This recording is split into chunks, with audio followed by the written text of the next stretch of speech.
What's going on, everybody? Listen, I had a lot of crazy things to say about the Cavs after they lost 2 straight in Toronto, but they came out and they played a hell of a game. I will say this, though.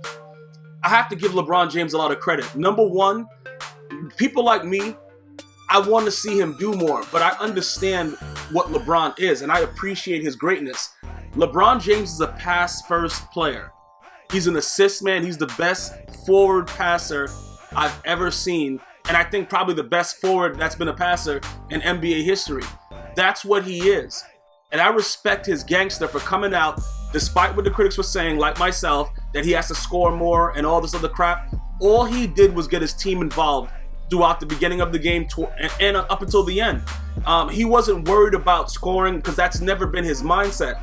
And, you know, I lost track of it because in game 4, in the last 5 minutes when he didn't attempt a shot and things like that, it just seems like he's supposed to be that guy that's doing it, but that's not his game.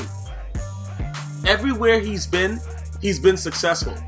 You know, he went to Miami, they won championships, he left there. Wade can't do it by himself no more. You know, Wade is a closer, but he also needed Shaq. It's a lot of things that came into play for what people really needed. And LeBron James, no matter what he's done, bro, it's always been more than what people expected. He brought a team with no supporting cast to the finals early in his NBA career, bro. He got robbed by the Spurs, but who wouldn't at that time? And I just had to say that because just watching the game, I'm waiting for him to take over, start shooting and doing craziness, but he's not Jordan. And we have to accept that. We have to accept that there may never be another Jordan. And everybody waits to try to, compare the next person to Jordan. You know, the closest thing I saw to Michael Jordan was Kobe Bryant, and he still wasn't Jordan. You know what I'm saying? It's a very, very hard thing to do.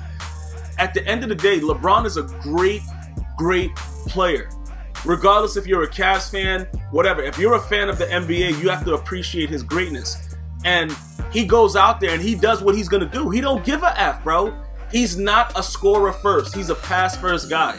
And I lost track of it because I was pissed that they allowed the Raptors to do whatever they wanted to do to them in those 2 games. I do believe that they closed this series out in 6.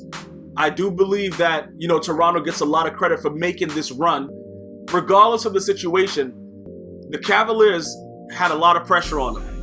I don't care what you think about experience, but listen, you get your ass whipped twice, you go back home, the pressure's on you. You know, Boyimbe or whatever his name is, bro, dude came out, he just played normal.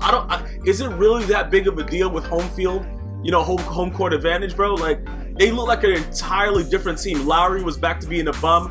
DeRozan didn't really make any noise. It was just a complete rout. You know, the starters sat basically the whole 4th quarter. It was just embarrassing to watch, and it just made me think, like, damn, home court advantage is a very serious thing. But I just had to let everybody understand that because I was one of those guys that got caught up in the rapture and took away from what makes LeBron James great.